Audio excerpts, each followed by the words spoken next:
supraventricular arrhythmias.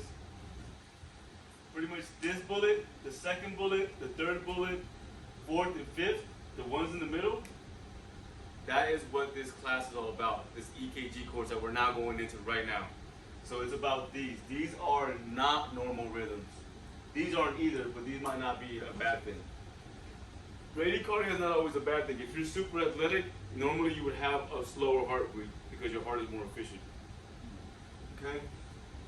But supraventricular arrhythmias, ventricular arrhythmias, asystole and pulseless electrical activity, atrial ventricular blocks, these are the problem. So this class is about fixing these, turning these back into this. All right? That is normal sinus rhythm. Yeah, turning back into this. So if you are a note taker, I would write these down. This one, this one, this one, and this one.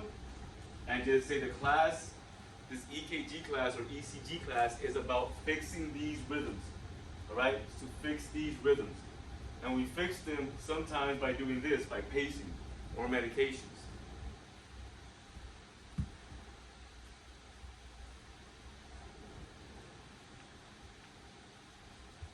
And then I'll cover that when we get to it.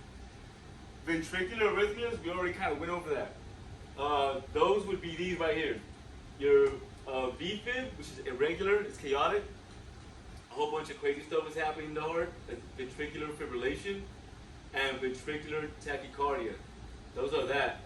If you guys recall from the CPR lecture, the AED that you guys put on a patient that's over there in the lounge, it's programmed to only shock these two.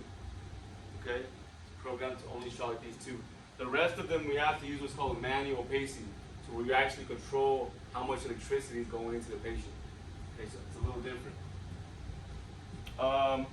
A systole is that flat line. When you guys see the movies, it's that flat line, they say shock. Okay, in real life, we don't ever really shock the patient in a systole. And then right here, pulseless electrical activity. That is when you go into your car, you turn the key, the dashboard comes on, but the motor doesn't run. There's a disconnect between the electricity and the engine.